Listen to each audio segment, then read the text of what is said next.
Well. It's Wednesday, August 16th, 7 p.m. Eastern Time. I'm Bob Harris. This is the Football Diehards YouTube channel. It's time to go on the hot seat. First, FootballDiehards.com is the website. We appreciate you joining us here on the YouTube channel every Wednesday at this time. Also on Saturdays at noon Eastern Time. Appreciate you coming then as well for our Ask Me Anything live streams. Just a little adjusting here. Hit the subscribe button and notification bell. You know the drill, all the YouTube-y stuff that happens here. If you've already done those things, hit the like button or the dislike button. I'll dislike us now. So if anyone else wants to jump in there, we'll let you do that. This show, especially if you're a regular here, you know this. I mean, we work hard to bring you the sharpest, most knowledgeable, and experienced of fantasy minds. We're going to try something different today. All right. That's the only way I'm going to get a shot in at Andy Behrens here. We're going to bring him in. Andy Behrens is here from Yahoo. You all know him. Great guy. So I just figured, Andy, if I was going to get one in, it had to be before you came on. No, I was going to say, wow, is Pianowski going to be on the show? I wonder who they got. I wonder who the special guest is in addition to me, because that is definitely not the way that a Bob Harris would intro Andy Behrens. I know that for a fact. Bob, it's been too long. It's been days. I needed this. It's been almost not long enough. Great seeing you. We were just back from the Fantasy Football Expo. As many of the people in the chat, Mr. Scampers, was great seeing you there. Brian Larkin, JFC, Andrea. Hello, Robert Farron, John Bonneville. Good to see you here as well. Always appreciate everyone in attendance. Hoping and Mr. Scamper says at least he brings the loud shirts. And we're going to say Andy's shirt game on point. If you haven't been on the Twitterverse out there checking out his mustachioed Roto Pat shirt, not just any Roto Pat head shirt, the mustachioed Roto Pat, and a nice Brad Evans, a noisy huevo shirt. Well done, man. I'm shocked that the Hall of Fame itself did not ask to retain the shirts for the permanent collection, but they didn't, and I got to keep them, so that's nice. I'm a little shocked as well. Great. Look, what do you think? Looking at Rose late, you look at the Hall of Fame. I mean, I remember when we first started doing the Kings Classic, there was just that one tiny little building with the busts, and we end up in there, and now it's like an entire complex, and it sounds like they're getting bigger and better. Great experience there. Tell us a little bit of some of your highlights.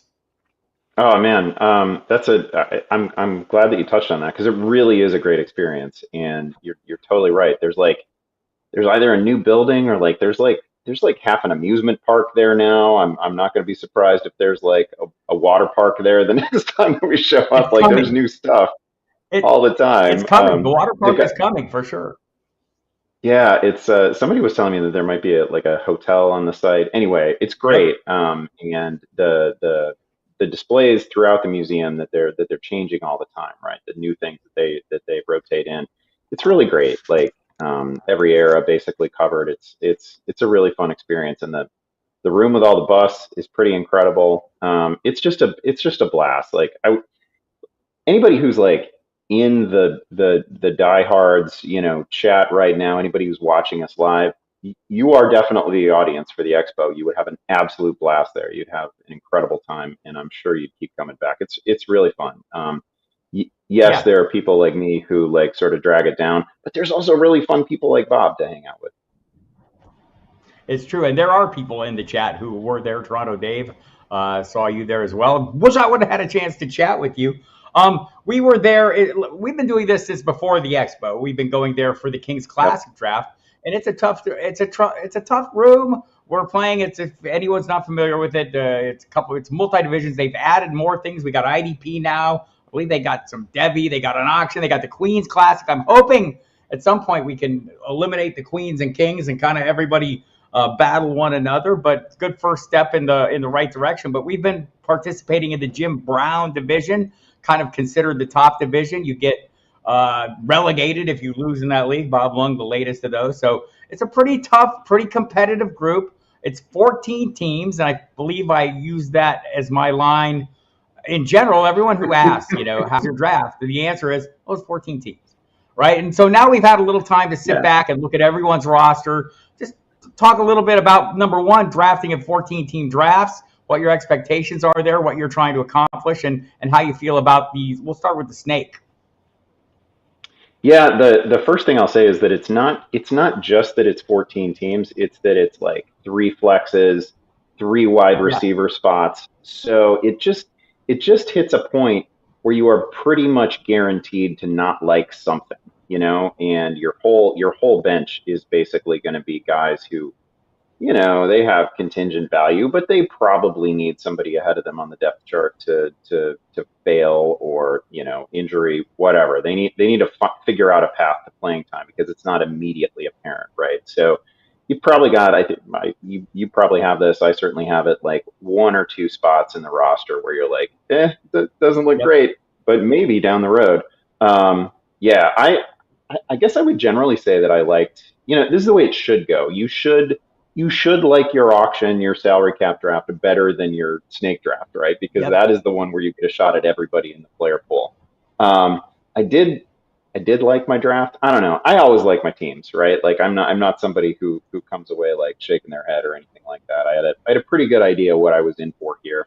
The other like there is a factor in these leagues where relegation does this, right? Like you and I have remained in the Jim Brown division throughout, but you do Somehow. kind of have to think a little bit about, like there are a whole bunch of industry leagues that I enter, football, baseball, other sports as well, where I'm just thinking I want to either win this thing or I'm not that into the idea of like finishing fourth in an experts league, right? Like I play everything out, but I'm not. I want to swing for the fences, so to speak, right? Like I want Right. to I want to take big chances on guys that I think have significant upside. But there's a little voice in your head in this one that I mean, if I get relegated, I get relegated to a different league with a whole bunch of well-known experts. So it's not Really a hard huge players. deal. It's a tough league too, right? Yeah, yeah, but like you don't want to get relegated, so you No. do think a little bit about instead of filling your entire bench with players who are just, I don't know, if two injuries happen, maybe he sees the field and he's a star, they're big swing for the fences guys. You do kind of stack the bench with some guys who just seem like they're going to be bankable sources of like four catches, 40 Right. yards, three catches, 30 yards, right? Yeah, avoiding the zero. And I get, before we get done here, I do like your approach in general. I've heard you talk about it. Like some of your late round strategies that I kind of appreciate. I will say, first question in the chat, Mike Fiala would like to know if you've gotten over your loud shirt loss yet. Uh, This is outrageous slander. This is literally the only human being that has declared me the loser. He did have a lovely shirt. He had a lovely shirt with a picture of his it of was. his glorious dog. But come on, like a dog, no matter how friendly, how lovely, is certainly not as special as like mustache Pat Doherty. Are you kidding me? That was Nothing the is. greatest era in Pat's career. There's nothing like that. I mean, it's truly the greatest moment. And by the way, Fiala looks fantastic, super sexy, sleek, very impressive appearance by him. So kudos to that. Sorry, Dave. I also saw Dame overboard there along with Mr. Scampers. Hi, Dame. Hello, Jim. Hello, JC. Appreciate everyone coming. We'll get to your questions as we go along. As you look at and by the way, we played the first matchup in both these leagues, both the auction and I the know. redraft, is you and me. So, one of us will get off to a less than auspicious start. I'll just run down quickly the highlights of your snake draft roster. Josh Allen, Samaje Perine, Kenneth Walker, 2, 3. You didn't get 2. You got 3. Stephon Diggs, Devontae Smith, Terry McLaurin, Travis Kelce, A.J. Dillon, Tyler Boyd, Corey Davis. Got some bench pieces here. Ostensibly bench pieces. Justin Ross, Sam Howell, Jalen Hyatt, K-Dot, and Leonard Fournette, Richie James. Just in general, how did you feel walking away with this? Which were some of the key pieces for you? I think we can all guess, but I'll let you define them. Okay, so the one that you just ran down, I was actually our auction. Is that the auction? I And do that have the one, auction here. Hold on. Let me do the other one. Oh, well, let's go with this one then. Let's go ahead. yeah, let me go with the auction because it was a point that was sort of at the front of my mind. I I feel like even in a 14 team league, this is the way I approach it. In an auction where you get a shot at every player, and I realize that this one is pretty deep, and you leave yourself exposed to some kind of sketchy $1 players. But I like to build a team that you could not possibly Right. acquire in a snake draft, right? Like I want to get even in a 14 teamer, I still want to get like two guys who I think should be or would be first round picks. And I did accomplish that here. I started off with Kelsey. That was my first buy. I just like, I don't need to explain this to your audience. There's no greater positional edge in fantasy than Travis Kelsey versus the field, right? He's been in full PPR leagues. He's been 6 out of the last 7 years. He's been the tight end 1, and the other year he's been the tight end 2, right? Like he's absolutely dominant. So he was an easy one. Got him for 34. Felt good about the price. In the other division, the Blanda division, I think he went for like 40 or 41. Hutch and I were having a conversation about that.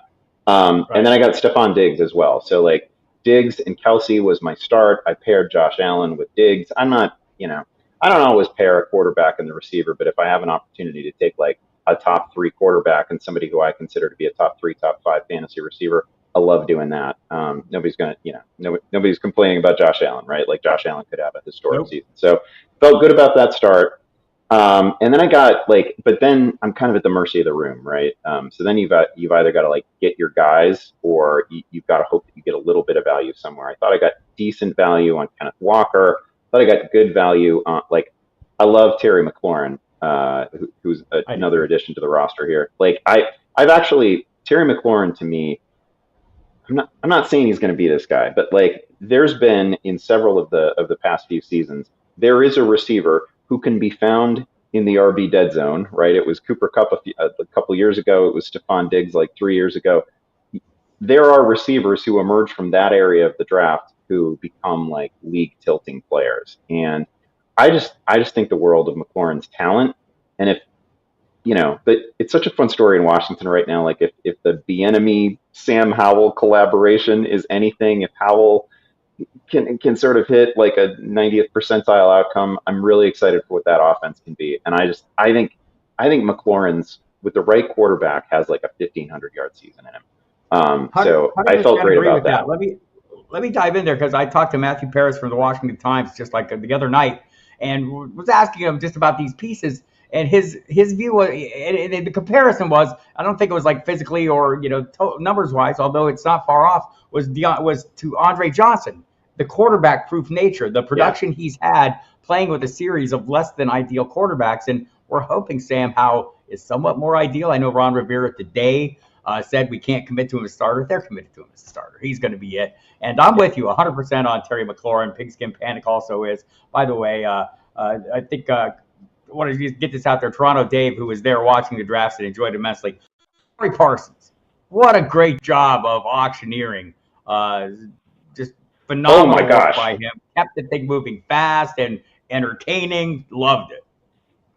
Good pace, really funny throughout, and he also he didn't sort of vary his cadence, right? Like you always knew that the countdown was always the same. He was great. Corey's great generally, great analyst, but he really, I think, found his calling as an auctioneer. It was incredible. Truly. So I love the McLaurin play. Let's talk a little bit about some of the prices we were paying at this point, because I thought it was, like you said, Travis Kelsey. How much energy do you put into the rest of the draft? You've got your tight end. You're not paying that much attention, but you're paying attention to see how much the prices are going, to see how much you either overpaid or what kind of deal you're getting. How did you feel as the draft played out? We saw Mark Andrews go for 29, Hawkinson 17. I got Darren Waller for 17, who I rank right up there, right on the same level as those guys. I was feeling pretty good. How did you feel as you watched some of these other values play out?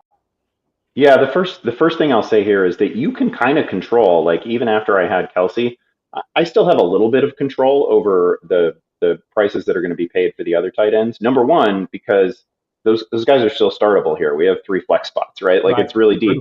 Number two, I just kept nominating tight ends after I got Kelsey, right? Like I wanted to make sure that there wasn't a filthy bargain on Hawkinson that I would feel terrible about, or a filthy bargain on Kittle, right? I wanted something close to what should be a reasonable market value if those guys got thrown out early. So this is just sort of like auction strategy 101, but I acquired Kelsey and then I kept nominating the position.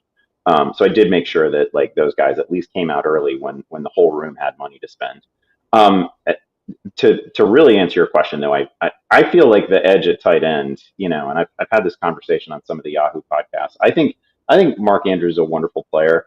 And I'm an Iowa guy. I think George Kittle's a wonderful player, Hawkinson, all that. I think the edge at tight end is between the number one guy and like the number two and the rest of the field. I'm not a huge believer in the edge that you get between Mark Andrews and, whoever's going to finish as the tight end 6, the tight end 8, something like that. To Mark Andrews' credit, he is the guy who's knocked Travis Kelce off one time in the last 7 years from the top spot at the position. But it's not like he's strung together season after season after season that are like right there at number 2, and we have so many things changing in that offense. They're so enthusiastic about Zay Flowers. They're so enthusiastic about Odell.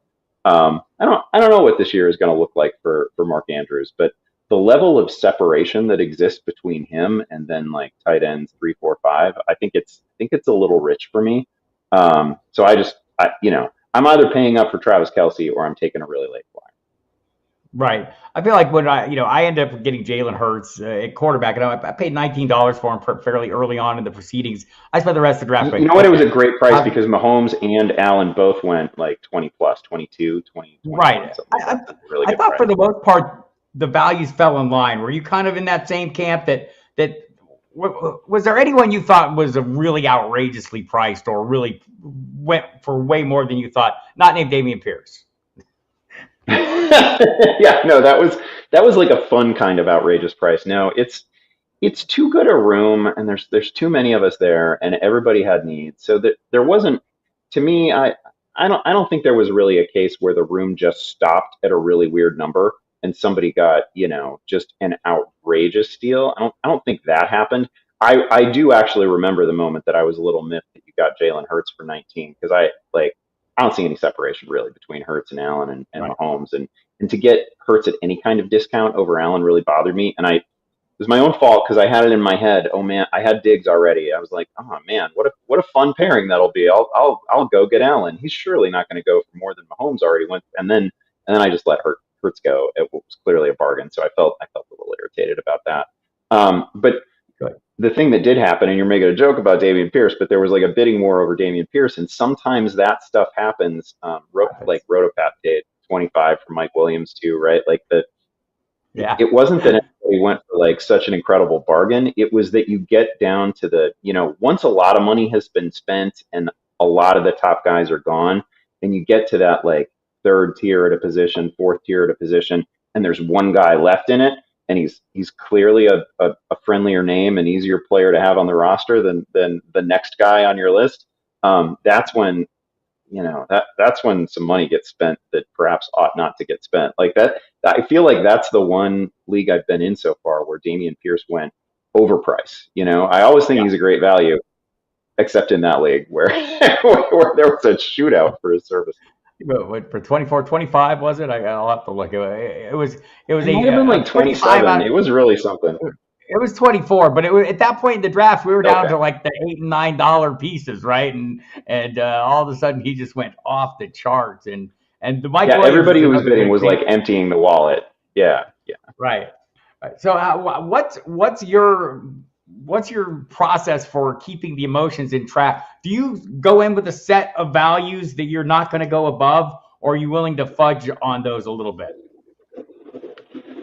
I'll fudge for great players, right? Like once I'm spending in the it just always seems so silly and arbitrary to be like to bid a guy up to like 45 and be like, hell no, I'm not going 46, right?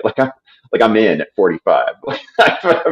I've committed. I've committed to the player. So sometimes you'll look at the list and there'll be like 3 other players that you think are also say 45, 46, $47 players, and maybe you let them go. It's fine.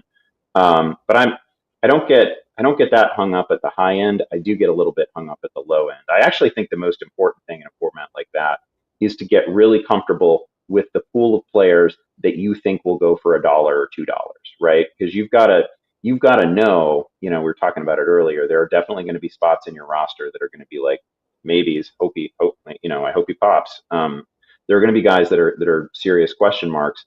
You got to be really comfortable with who the like $1 and $2 players are at that position.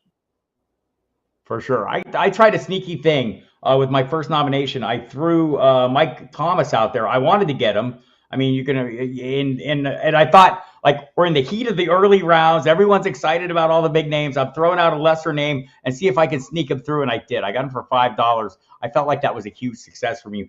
I might have just sat on my laurels the rest of the damn draft. No, it was a good one because I mean, obviously, if Mike Thomas gives you 10 games, 12 games, 8 of them are going to be pretty good games in this league. Like that's fine. That's totally fine for $5. And imagine if Mike Thomas actually stays healthy, gives us 15 games, then it's just an absolutely sick price. And that is part of the advantage sometimes in these setups to throwing out a name that is not like appropriate to the moment in the auction, right? Like Right. where That was at it. that point where it was like Kelsey, Justin Jefferson, Jamar Chase, Michael Thomas.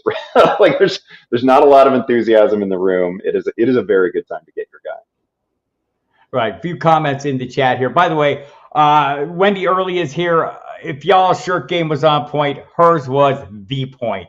The Bob Harris is my best shirt. Obviously, was one of the highlights of my weekend. Thank you for that. Had a couple takes. Totally agree with Terry McLaurin. Pixade Panic says, I think John Bonneville chimed in on that as well. Jahan Dotson, Curtis Samuel, legit weapons as well. Defenses won't be able to double McLaurin without getting punished. Totally agree with that.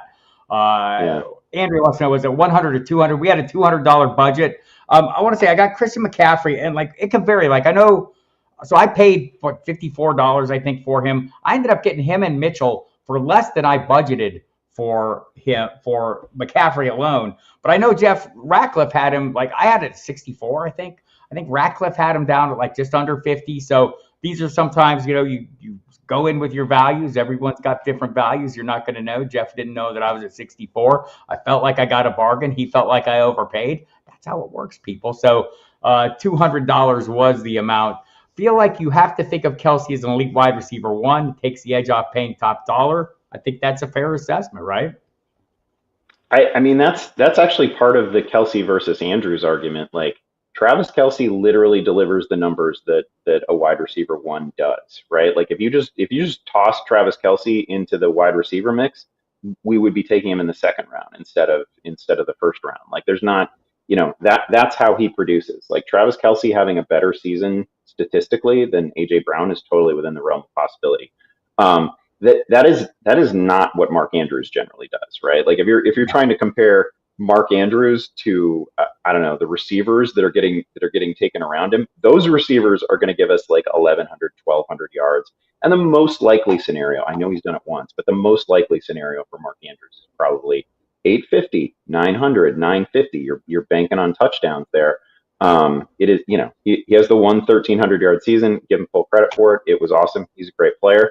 But I think a reasonable projection for Mark Andrews would not be 1,300 yards, right?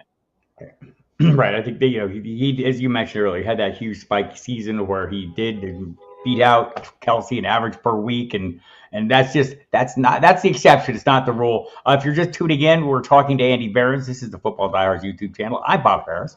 Andy, you see him at Yahoo. If you draft at Yahoo, I have not drafted there yet. I've got my Yahoo drafts coming up. Will I be introduced to my league by one Andy Behrens? You will. You're gonna get a little intro, a little discussion of the relative success of your draft slot. That's been one of my favorite things in the last 10 years or so when I've been doing those videos. Like I dig into the success and failures of the particular draft slots over time, and that stuff to me is really fun because sometimes you can just see a clunker of a draft slot in a given year and it lines up with a specific player in terms of ADP and you're like, oh, I get it. The number one pick last year, Taylor, not good, didn't perform well. The year that Lev Bell held out and he went like number 2 or number 3 in every draft, those two draft slots performed at a level that you just never see. So yeah, like stuff like that is super interesting to me. Generally speaking, I'll also say, over the long sweep of time, you want to be in the first half of a draft. There is a discernible edge. Yes. So I'm a little different. I like being at the tail end just because I feel like it makes me a little more aggressive. That means I overpay for players. I'm okay with that at times. Well, your whole brand is bad players, so of course. It truly is. And I've been waiting for it. If you're not as familiar with Andy off his little videos, Andy is the most prodigious smack talker I know. and it's joyous. It's not just like, it's not volume. It's not like quantity. It's totally quality. They are subtle digs, little stilettos between the ribs.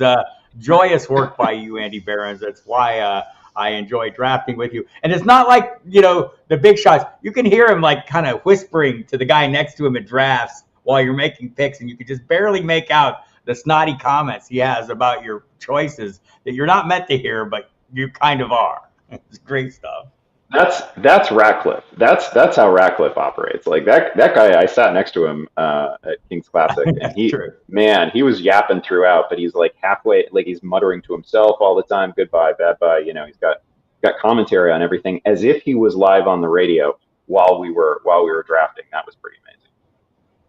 Yeah. So Andrea says hers is a 200 bid. That's a little helpful for her. John Bonneville had a year where Adrian Peterson went for $76 in the Minnesota home leagues. That is great. I'm sure that made things a little easier for people. Mike Thomas gives you solid 8 games. It was well worth 5 pesos. I would agree.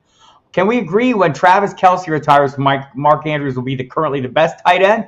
I think we could, but John Bonneville throws in Hawkinson, Dallas Goedert are ascending. We'll see what Darren Waller is. I like Waller this year. I mean, I'm just in on that because I think he has that path to huge workload. He has to stay healthy.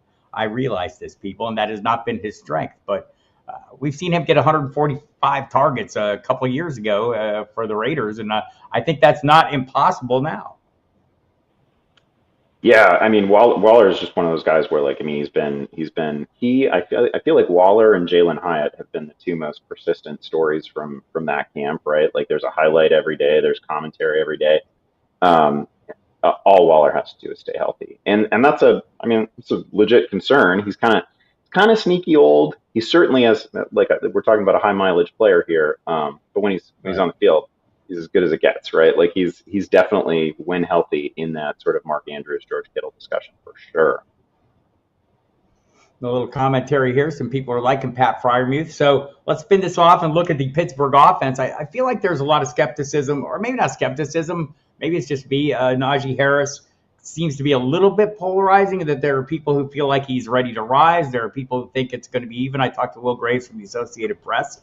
He's expecting something very similar to last year, which wasn't ideal. The volume's there. Will we get the production this year? Yeah, it's funny. The volume is going to be there. They're obviously a team that's going to lean on the run game. He was, I don't want to say exactly that he was propped up by the weekly touchdown last year, because some of that is also a byproduct of volume, right? But it was like he was scoring a touchdown a week basically in the second half of the season last year when he got a little healthier. That was great. He was perfectly fine for fantasy purposes. The thing that was concerning about his season, and again, he was still seeing a lot of volume, so maybe we shouldn't get totally caught up in snap counts and exactly how much playing time he's receiving. But by the end of the season, he was out there like 65% of the time. Like, that's what it looked like, which is fine. It's just that, like, rookie year Najee Harris was out there 90% of the time. He never came off the field. That was a big part of the argument for him, in fact, was that, hey, there's nobody else. This is the guy. Late last year, Warren was on the field like 40% of the time. And he played well, right? Like, he was, again, Najee had a million more carries than Warren, so it's not a fair comparison. The situations were different. But like, Warren was a more efficient runner, and certainly showed well enough that I can't imagine that he's ever excluded from a game plan, right? So I think it's going to be a little bit more 2-man. It's still going to lean heavily toward Harris. He's going to get a lot of volume. I don't hate him, but I also never get him. Like, that to me is the definition of a player that I'm not going to reach for. I don't mind if Harris falls into my lap, and that might, Najee, not Bob. I do mind if Bob falls into my lap. But like, I don't mind I don't mind at all if Najee falls into my lap, but I'm not gonna reach because I have a positional need for a player that I'm not fully committed to. Right. I feel like there's a lot of pieces at that price range that I prefer to Najee Harris. So look, I'm normally very supportive of my family members, Najee and Damian, and all of them that I can invest in. I tend to do that. We all need our, need to stick together. But in this case, I'm not all in. And you mentioned Warren. I think that's, think back to last year, Mike Tomlin, could he be the feature back? He's going to write his own story. Wait a minute. We all thought this story was written. Stop it, coach. And when you start hearing those things, you should probably pay attention to them. John Bonneville notes that Ryan Clark today said that he thought George Pickens is more talented than Justin Jefferson. He adds, pure blasphemy. I think that might be blasphemy. It is one of the wildest things I've ever, like, I get it. There's a sort of a hot take culture and all that, but George Pickens is not more talented than Justin Jefferson. Like, if we're speaking strictly about, like, I don't know, acrobatic ability, if we're just running these guys through like combine drills, I don't know, maybe. Like, if you told me that George Pickens had, I don't, what are we even talking about? Like, Justin Jefferson is a perfect player. I've not seen one of these, what is anyone's complaint about Justin Jefferson? He's probably the best route runner in the league, or at least he's right up there. He's never missed a game. He gets better every year. He's coming off 1,800 yards. He's an every route guy. Incredible hands. Like, he's a literal perfect player in a pretty sneaky good offense too. Right. I feel like we base a lot of our opinions on those 7-second clips floating through our social media platform, formerly known as Twitter. And we make a lot of assumptions. My assumption is everything I see of George Pickens is phenomenal. Also, it's offensive pass interference every single time. So I'm not sure how that's going to work out. John Bonneville agrees, has Najee at 14, probably is a little lower than consensus. All right. There are people out here trolling me, and I know Mike Fael is waiting to leap on this if he stuck around in the chat. Now that New England has a real offensive coordinator, I think Hunter Henry will make a big comeback. Like, this is like a total shot at all my Mike Gesicki shares that I bought into, the spring training, the OTAs, the mini camp hype, that he was the guy. And the first 2 weeks of camp, he has not been the guy. Hunter Henry has been the guy. Let's just dial back to New England. We know they have added a big piece, so we're worried about Ramondre Stevenson. I'm the only one worried about Mike Gesicki, so we'll let that go for a brief moment. What are you making of the Stevenson-Elliott split here now that it's there?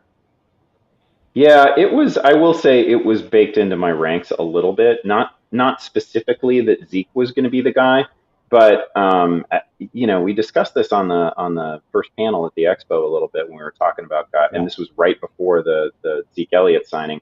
Guys that we thought were going a little bit too rich for us, and my guy was Stevenson, because they were just, the Patriots were just screaming at us that they wanted to add a guy, right? And they brought in Fournette, they brought in Elliott, they're kicking the tires on all the vets who are free agents. You're hearing noise out of camp about the backup running backs. Like, they clearly wanted a guy, and I'll also say that Ramondre was pretty forthcoming late in the season last year, talking about how he was kind of running on fumes, right? Like, he was dinged up a little bit, exhausted. Like, not everybody should be getting 380 touches. That's rare territory. It is an unusual workload in the modern NFL, and not that Ramondre had that, right? But he'd become essentially like the full workload, only guy they trusted. Harris, apologies to your relative, Damian Harris was not particularly reliable last year, had injury issues of his own. And it was clearly wearing Ramondre down, and they can't have that. Like, I think he's great too, by the way. Like, I think he's an excellent receiver, super efficient runner, sees the field really well. Like, I like a lot of things about Ramondre, but it was pretty obvious that they're going to add somebody. So I really like Ramondre, the real life player. I've got him like in that RB 18 to 20 range. And I had him that way like a couple weeks ago too. Cause it was just, again, it was clear that they want to bring in somebody who they intend to give like 150 plus touches to. Yeah, it seems to be going that way. By the way, many Gesicki sympathizers in the chat. Royal Slade, big Patriots fan, worried about Gesicki as well. Probably invested like I have as well. John Bonneville reminds us Bill O'Brien tried to recruit Gesicki to Penn State. He did recruit him and then left. Does that mean nothing to Bill Belichick? I will agree with you there, John Bonneville. That should mean something. And also, he's not really a tight end. He's kind of a big slot receiver. Maybe we could. That's actually, for our purposes, that's the best thing about him, right? What are you going to do? Ask us to block? No, he's never blocked. Right. That's why it was never going to work in Miami, right? I mean, you look at the George Kittle as being the archetype for what they do. The hand is in the dirt. There's blocking done a good portion of the time. You knew Gesicki was never going to work there. Maybe he can work here. I don't know. We're going to find out. Couple questions here. Who will be the fantasy quarterback one in 2023? Will it be Mahomes again? Will it be Jalen because of his rushing ability? Where are you at on it's that top tier of three that we're all looking at. One of them left out of the question, Josh Allen. Do you see it ending any differently? Who can move into that tier? So I have Mahomes ranked number one. I don't see, they get their points in different ways, but I don't see a ton of separation between Mahomes, Allen, Hurts. I might roll Lamar Jackson into that conversation. I think he's real close to that tier, but obviously the last couple of years he hasn't necessarily been there, so fine, we can leave him out. Mahomes has the two highest scoring total fantasy seasons in the history of the position already. So that does it for me, right? I've got him parked at number one. It is so easy to imagine. Hurts would have been there last year had he not missed any games, right? Hurts just needs to give us 17 games.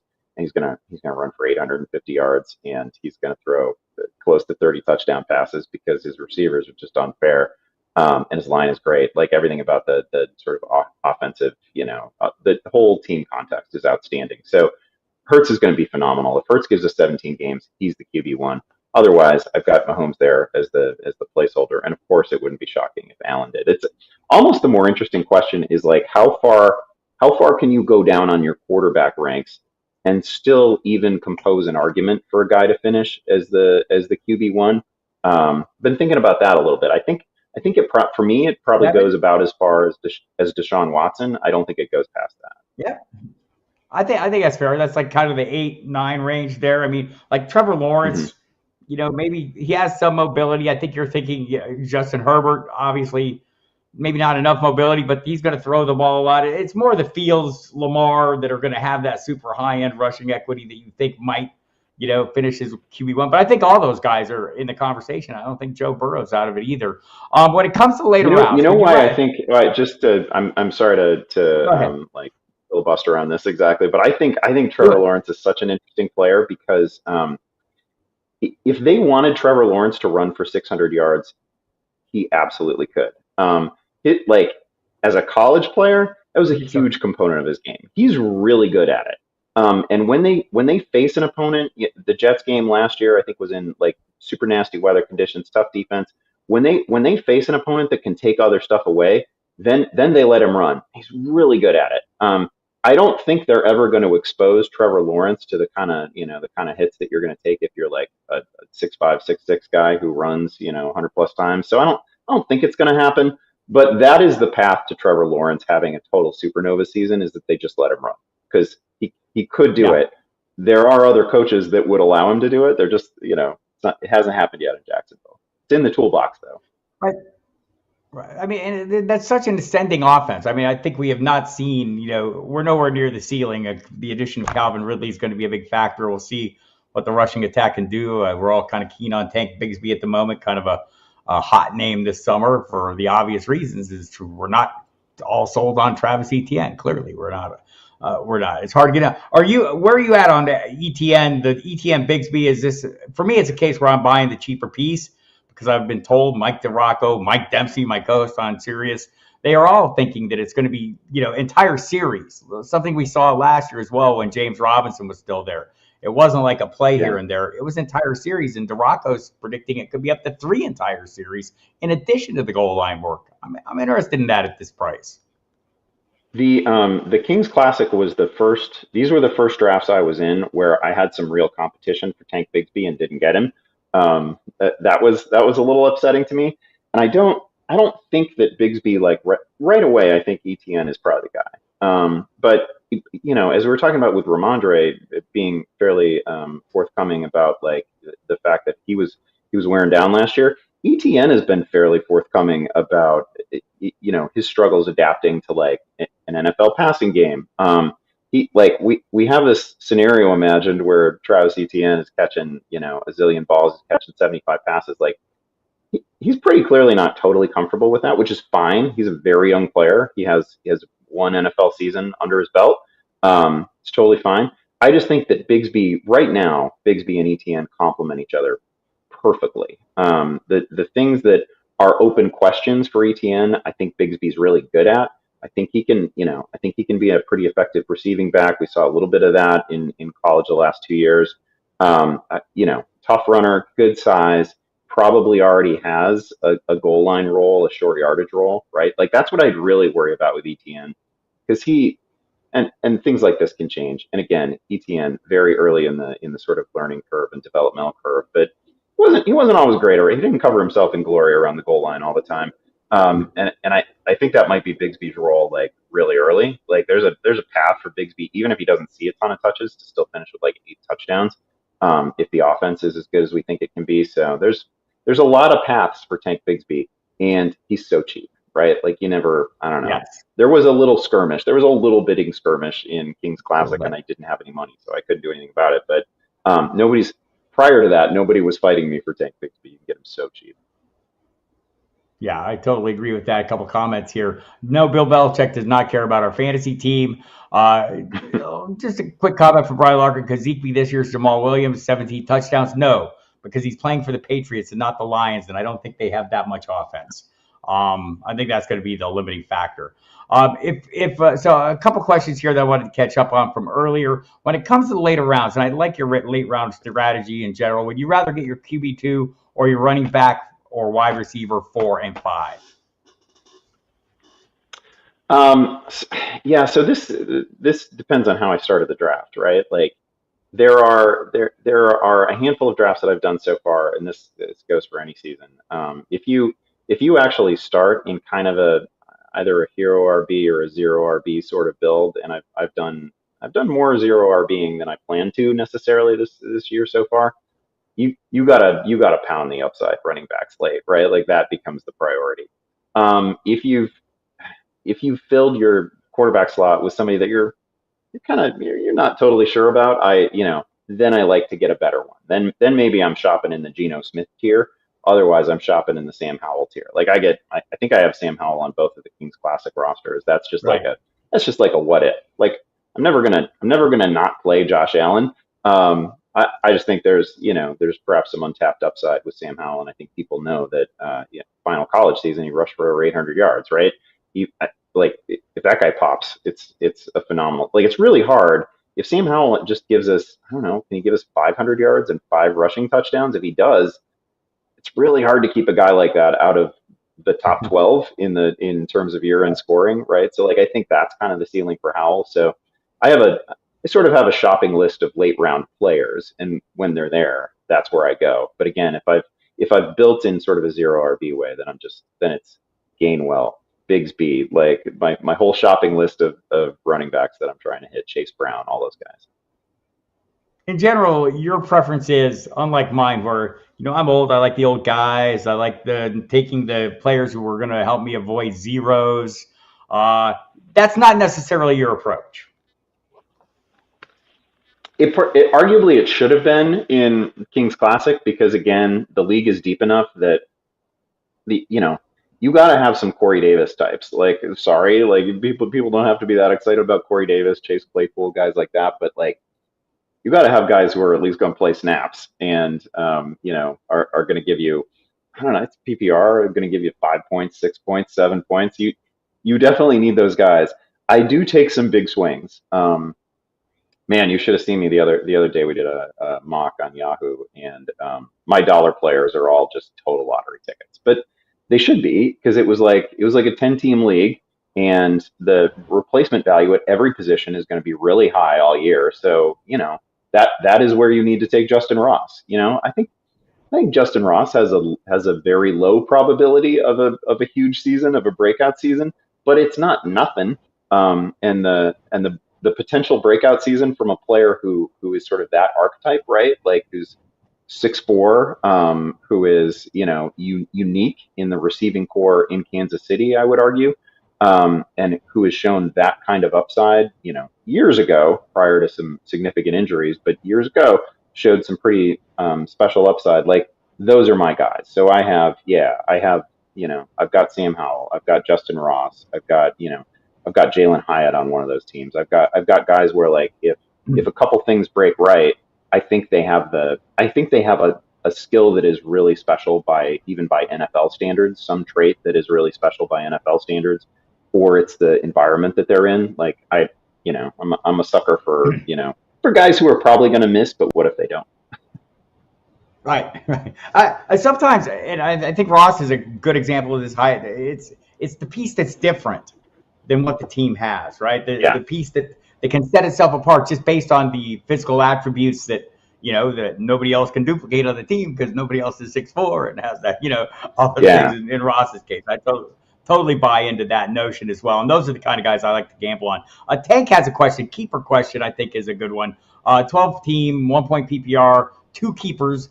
First year keeping a player cost around he was drafted. Second year uses current ADP. Chase's cost is a first round pick at the 10th spot. So keeping Chase, does he keep Josh Allen in the 3rd or Justin Fields in the 10th? I mean, like it might be different in this league because we're backing keepers out of it, but Josh Allen actually goes in the 3rd, right? You're right with Chase. First of all, you have no prayer of getting him at 10, so he's a pretty clear keeper for me. That's such extraordinary value on Fields that I would just have to go there. I would have to keep Justin Fields, and then the nice thing, he's an hour-long show unto himself, so we don't have to dive too deep into the Justin Fields thing. But I'm a Bears fan. I am rooting as hard for Justin Fields as I am for any player in the NFL, right? Like I am a happier person when the Bears are great. He's pretty expensive this year, right? Like last year, you have a chance to keep him in the 10th round. That's where you could get him. You could get him in the second half of your draft. Now 4th rounder, 5th rounder, like there's a real cost there. Like if he's not great, if he's not a top 5 fantasy quarterback at that cost, it means that you passed on like Terry McLaurin, who I think can be a star. It means that you passed on like a 1,200-yard receiver, a dominant tight end, like a running back in a great situation. Like there's a real cost to it now. He's not free. 10th round is free, basically. Like I don't know, the 10th round and the 15th round aren't that different, but the 4th or 5th round are pretty significant. So I would keep Fields there. I don't think it's his chances of face planting are not 0, right? Like he has to get better in some meaningful ways. The offense as a whole has to get better in some meaningful ways. But he also has traits that are super rare. Like he has traits that belong to just him and Lamar. He has a huge arm. He's got a better offensive line this year. You can talk yourself into the DJ Moore situation. You could squint a little bit and be like, maybe we can do an AJ Brown, Jalen Hurts thing. So there are a lot of paths to Justin Fields being great.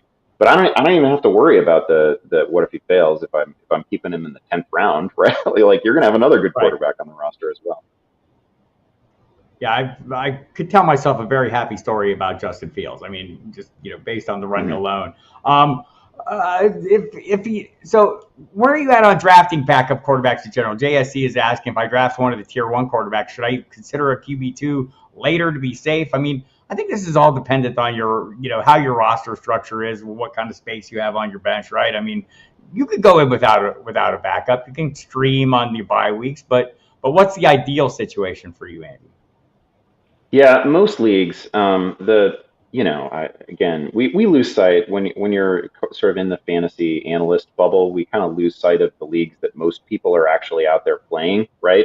And they're not 14 or 16 team leagues with 3 flex spots and tight end premium and double this, double that, right? Like it's none of that. Most people are playing in 10 team or 12 team leagues, and I would not carry a second quarterback there. Maybe if I lucked into somebody who I think could just really I don't know, Anthony Richardson is out there super late. Sure, I'll see how week 1 goes, and maybe I have a trade chip, something like that. But in most leagues, I would not. The leagues that almost everybody plays, I would not usually carry a second quarterback. It's not totally necessary. In a 1 quarterback league, it's always been a high replacement value position. Yeah, so a couple comments here. One on the Philadelphia backfield, because we're a little skittish with this one. I've liked Rashad Penny all along. I get people liking DeAndre Swift. They've said really nice things about them wanting to throw the ball and having receiving back. I thought Miles Sanders was a pretty good receiver as a rookie, yet they didn't think he was a great receiver after that. I don't know. We'll see what DeAndre Swift is. But we were all of a sudden after the exhibition opener looking at Kenneth Gainwell like he's the thing. John Bonneville knows that. Who was it? Jimmy Kempski pointed out. Gainwell's getting a lot of work with the first team because it was essentially 2-minute drills. And that was his lane last year, right? He was the 2-minute drill, 4-minute drill guy. Where are you investing in the Philadelphia backfield? I will just say that I think we should. I have Gainwell in one of these Kings Classic leagues. I think we should have always approached it as like a super murky 3-man committee. I don't think they added DeAndre Swift to be like let's give him as many touches as he can handle. I think maybe the league doesn't have the same opinion of DeAndre Swift that literally every fantasy analyst does, right? Like we've definitely, in terms of ADP, we've turned DeAndre Swift into the clear number one in Philadelphia. I don't think the team has done or said anything to suggest that is actually the case. I think Gainwell probably sees the field a lot. I don't think he's, I don't know, like, I think most people overrate DeAndre Swift to an extent because there was a lot of wish casting when he was in Detroit. He's a very good player, got quick feet. There's a lot we like about him. Great receiver. There are a lot of reasons to recommend DeAndre Swift, but like Gainwell was a hell of a college player. He is part of the program in Philadelphia, right? They trust him. Penny, a pretty good player. Like they just have guys that complement each other. And the most important thing here is that like we just got to remember that most NFL teams, I don't know, there might be 5 or 6 that are actually trying to get the rushing workload down to one guy. That's not how teams operate anymore. So nobody's baseline expectation for any team should ever be who's the one guy in the backfield, because there's probably not one guy. I think I'd be really surprised if we see DeAndre Swift as like a 70% of the snaps guy. It doesn't feel like it's headed that way. A lot of the people who are at practices every day are telling you, it's a very good point about what is practiced in training camp. But these guys are counting it up, and Gainwell getting more time with the first unit than anybody. I think it's meaningful. I think he's going to play a bunch. I think Swift is going to play a bunch, but not enough to make you happy if you're actually taking him in like round 5. I don't think that should happen. I thought it was funny. I had the conversation with Chris McPherson from the team's official website, and his argument was, and I mentioned they threw the ball to running backs literally I think it was the fewest times of any team. So nobody threw it fewer times than the Eagles, and I brought that up. He says, "Well, they didn't have a receiving back last year. What was Miles Sanders when he was a rookie? I mean, they had the receiving corps was decimated. He got 50 catches. I said, is he chopped liver? So bad you couldn't throw him the football, and DeAndre Swift's gonna be a big difference maker there. I don't see that, and I agree with you. I think we should. You know what that team does have? They have that team's got AJ Brown and Devontae Smith. And if you're spending a lot of time throwing like 5-yard passes, when you've got AJ Brown getting open on every route he runs, like running free downfield, that's just a mistake. Also, if we really think that they're going to start, that they're going to try to turn DeAndre Swift into like a 65, 75, 80 catch guy, that's a killer for Jalen Hurts, because that's coming out of his rush attempts, right? Right, like that's why we often say that there's not, you get a rushing quarterback, you get a quarterback who's going to run the ball over 100 times. They generally don't pepper the running backs with targets because that's an either or, and it's a little riskier for the Eagles when Jalen Hurts is running with the football. But I don't know, is he such a bad option to run with it versus DeAndre Swift? I don't know. I tend to think that Swift is not, Swift is just not going to have one of those vintage Kamara seasons that everybody was hoping for.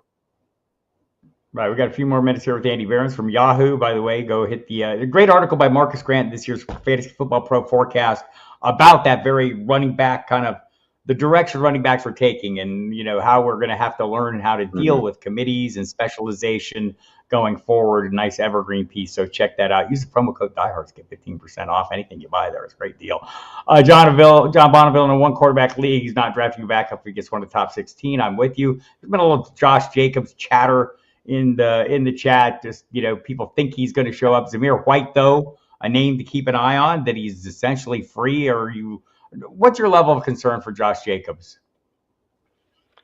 These situations are Well, they're not that tough because the running backs don't actually have a whole lot of leverage. He does not have a whole lot of leverage. He can't walk away from $10 million. Like I get it. I personally think that Josh Jacobs is. I thought this going into last year. Wrote some stuff about how we were all looking pretty like we were all going to be wrong about Josh. Like I get a million things wrong. I'm not trying to tout myself, but like I've been an original Josh Jacobs fan. He is always at the top of the missed tackle leaderboard. He's one of the most elusive runners in the league. Like I think he's great. I think he should be paid. I think he's pretty special. He doesn't have any leverage here, right? And the franchise tag is good money. It would, the franchise tag would be equivalent to like all of the money that he has made as a pro. So I can't imagine somebody walking away from that. It's unfortunate. I think he's great. I think in another era, obviously Josh Jacobs gets $90 million or whatever. He's fantastic. I legitimately think it's too bad. There's just no way. Like it is a crazy decision to actually sit the season out or start missing games. I just don't think it's going to happen. Right. Lev Bell is like Bell did the it one once, guy. so we're like all fearful of saying he did it once. Happen. It didn't work out. It's not going to happen. Yeah, I do really like Zamir White. I just don't think White is comparable to a healthy Josh Jacobs. I think Jacobs is fantastic. Like watching him each week, like he makes. I mean, Adams makes Raider games watchable under any circumstances too. But man, Josh Jacobs, like 3 times a game, he gives you a run that is just like such a wow play. I think he's special. Some comments in the chat suggesting Nick Chubb might be this year's Josh Jacobs. I think that's the fantasy world is onto that, or at least has talked itself into that. Yeah, I've had. Listen, you don't need to preach to me about Nick Chubb. I've had him as my number 2 running back throughout the process. Basically, I think he's the best pure runner in the league. He's as explosive as anyone. He hasn't really aged to the point that we start worrying about players. And there's like this is one of those cases where I always tell people that like if your first talking point about a running back is well, who else do they have? That's a bad sign because they can always find somebody else. But Nick Chubb is special, right? He's as explosive as it gets. Never averaged fewer than 5 yards per carry over the course of a season. And also, who else do they really have? Like we were trying to turn Ford into a thing, and now Ford is hurt, right? May not make the opening week. Nick Chubb, if he just gets to 45, he doesn't even need 50 catches because he's such a special runner. Like he gets 45 catches, he's gonna challenge 2,000 scrimmage yards because he's that good a runner. Yeah, I feel like some of your comments were veiled shots at my James Conner love. Because who else is there? I mean, there's literally, well, Keontae Ingram would argue, but so a few other comments in here. A hidden gem is Devon Achane. I think he has top 20 upside. I just see that as too much of a split, and I'm still not convinced Kareem Hunt doesn't land somewhere that destroys everything we've come to know and love in this world, right? You got Jeff Wilson in one of those leagues, right? I believe you did. He's my choice. He's my Dolphin of choice. I think of Achane as, I mean, he's so small, Bob. There's just not that many guys who like I don't know. To me, he's a little bit small to have like a top 20 possible outcome. He to me is like the definition of, wow, is that a guy you should target in best ball? Because you're not going to know where the big games are coming, but there are definitely going to be some big games, and he's with the right coach. He's on the right team. I just don't think there's going to be weeks where like I don't know that guy would hold up to 20 touches a week or whatever it takes to get him to a top 20 finish, 15. I'm with you as well. Mr. Scampers mentioned if Derrick Henry can get taken off the field, anyone can. Anyone except James Conner. Clearly, not going to have any of that nonsense going on here. Robert Farrick wants to know, if you pick at 9 and Nick Chubb is your pick there, would you take him and then go for receivers the next 2-3 rounds? Yes, that's totally I think a good approach, a regular hero running back approach. So I like that. John Bonneville notes Achane bulking up the next Eckler. Andy, mark his words. He's not buying. Yeah, okay. Austin seems like he's one of those guys that like there's a handful of you've been doing it long enough. I've been doing it a long time. There's a handful of guys that draw comps. Oh, Darren Sproles did it, so why can't this guy? Oh, he's the next Deshaun Jackson. Oh, he's the Eckler might turn into one of those guys. Like there's a reason there has literally only been one Darren Sproles, and nobody turns into Deshaun Jackson who's supposed to. Like those guys are just really, really special. I don't know. I hope it's true with Achane. I like good players, and I like Mike McDaniel having good players because he's one of my favorite. He's one of my favorite young coaches. But I will say that I am not as all in as many are. All right, Andy, we'll get you out of here. I don't want to keep you too long. I said an hour, so we'll keep it just a couple minutes over here. I want you to let everyone know where they can find you, what they will find, and how great it will be.